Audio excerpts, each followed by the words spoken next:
Welcome to Bisa Lulu's channel. Subscribe, comments, and turn on the notification button. Di video kali ini, kita akan membahas tips persiapan beasiswa, baik itu penulisan esai maupun wawancara.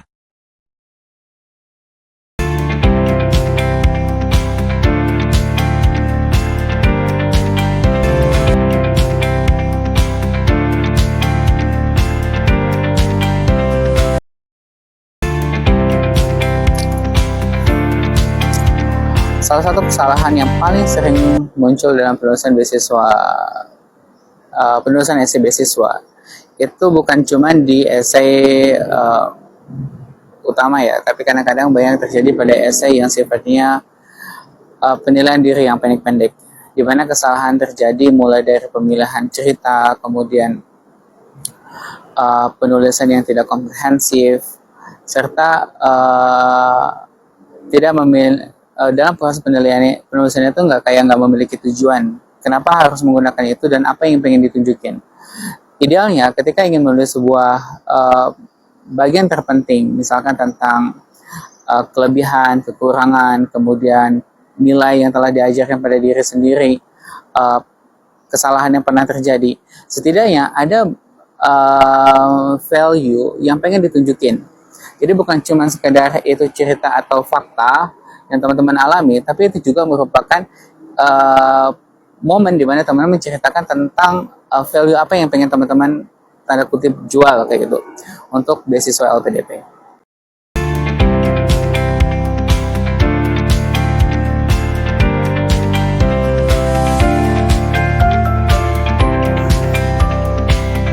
Jika teman-teman masih bingung bagaimana cara menulis pembeda dari orang lain, teman-teman bisa mencoba menjelaskan yang menjadikan diri teman-teman itu berbeda dari 3 aspek.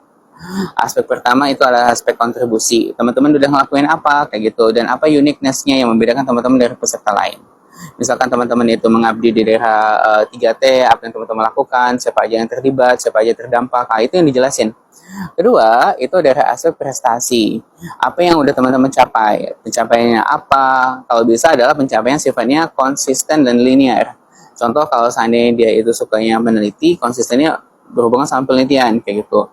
Dan hasil penelitian itu memiliki dampak, didiseminasikan di conference, didiseminasikan di industri, atau didiseminasikan di masyarakat kayak gitu. Dan akhirnya terjadilah implementasi policy dan sebagainya. Ketiga, teman-teman bisa coba mencari dari aspek kepribadian.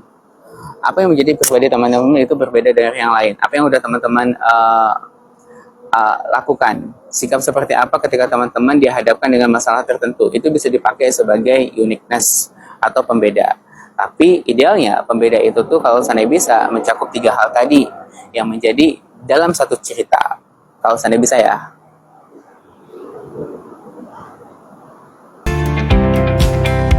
Kok nggak berhenti?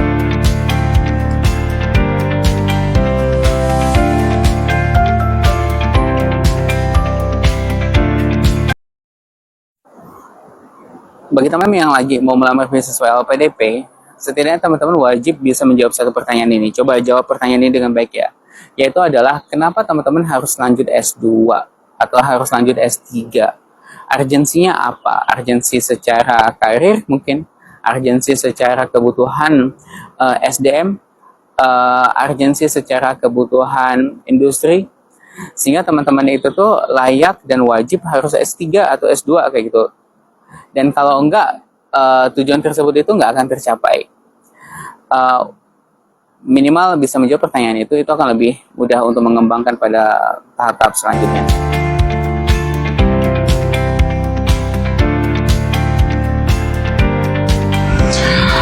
Hal yang paling membosankan ketika menunggu seleksi beasiswa adalah menunggu hasil kapan itu akan diumumkan. Namun sebenarnya selama proses menunggu ini tuh akan lebih baik jika teman-teman udah mencoba untuk melakukan persiapan ke tahap seleksi berikutnya. Misalkan contoh, dalam seleksi LPDP teman-teman udah mempersiapkan untuk mengikuti tes bakat psikolastik, atau teman-teman udah mempersiapkan bagi yang udah memiliki OE bisa langsung lompat ke persiapan wawancara. Kenapa kayak gitu? Ketika seleksi wawancara itu udah diumumkan atau bakal psikolog udah diumumkan, belum tentu teman-teman memiliki kesiapan waktu untuk melakukan persiapan.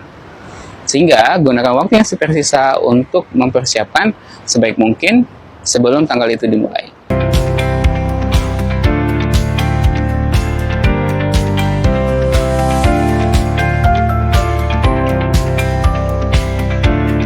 Teman-teman harus paham bahwa beasiswa ini adalah kompetisi. Beasiswa ini itu bukan bansos dan kriterianya hanya sekedar memenuhi syarat minimal. Tapi kalau namanya kompetisi, pasti ada sistem ranking. Jika ada yang lebih baik, otomatis kita ditinggal kayak itu. Bagaimana caranya? Ya, melakukan persiapan yang lebih baik, tingkatkan portofolio, perbaiki CV-nya. Apa yang kurang itu yang ditambah kayak gitu. Walaupun terkadang memang kita harus spending. Misalkan dulu saya sempat mencoba untuk meningkatkan kapasitas saya dalam international exposure dengan mengikuti international conference. Ketika saya mendapatkan beasiswa, waktu saya masih mahasiswa, saya mendapatkan beasiswa pada saat itu tuh 2 juta dan itu saya pakai untuk mengikuti conference ke Singapura kayak gitu. Dan dengan beasiswa itulah kayak gitu, ya intinya saya mau bilang bahwa saya menggunakan beasiswa itu tuh untuk peningkatan kapasitas saya kayak gitu, dan itu yang saya pakai. Jadi kalau seandainya teman-teman pernah menjadi KIPK atau sebelumnya yang sekarang sedang KIPK, jangan terlena dengan pendapatan bulanan atau pemasukan bulanan dari beasiswa tersebut. Coba ditabung, dipakai untuk capacity building, ikuti konferensi, ikuti seminar, pelatihan online ataupun offline, atau bahkan mencoba ikut kompetisi. Ikut kompetisi walaupun hanya sekedar partisipasi itu udah prestasi. Minimal teman-teman bisa menggunakan bukti partisipasinya adalah sebagai capacity building kayak gitu. Walaupun tidak mengalami kemenangan gitu. Setidaknya teman-teman tahu ada ada momen bagaimana kita belajar untuk bersaing dengan orang lain, dan itu bagian dari self development.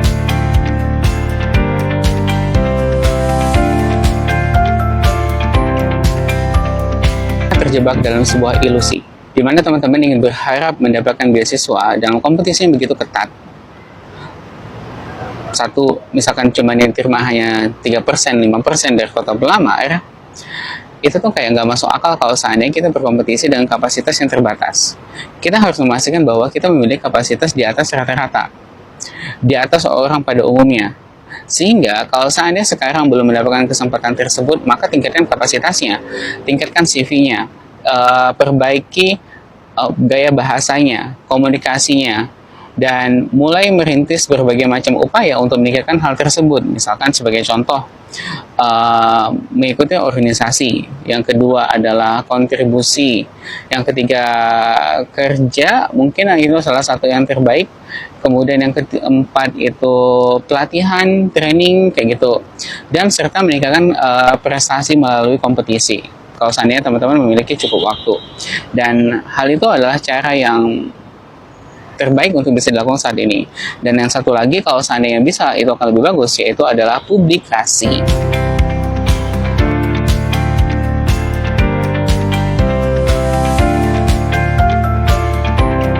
Yakinlah setiap orang memiliki masalahnya masing-masing, tantangannya masing-masing, terlepas dengan latar belakangnya.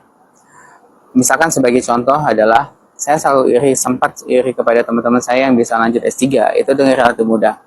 Mereka ngelamar di beberapa kampus, langsung dapat approval dari 2-3 kampus, kayak gitu. Dan responnya cepat. Dan saya sempat merasakan, kok mereka bisa, saya nggak bisa, kayak gitu. Saya udah ngelamar pada tahap awal ya, saya mengelamar ke 15 calon supervisor. Nggak ada yang balas. Ada yang balas dengan rejection, kayak gitu. Sampai hampir kepada kurang lebih hampir 50 calon supervisor di beberapa kampus yang ada di Australia, di New Zealand yang cocok dengan jurusan saya, tapi nggak ada yang nerima kayak gitu. Dan hal itu yang menjadikan saya hampir putus asa untuk melanjutkan S3, tapi dari sekian banyak rejection, muncullah satu acceptance, Dan acceptance ini saya yakin adalah takdir saya, dan itu adalah jalan terbaik saya untuk melanjutkan studi ke level S3. We hope this video can be useful for you. Thanks for watching. Don't forget to subscribe, and see you very soon.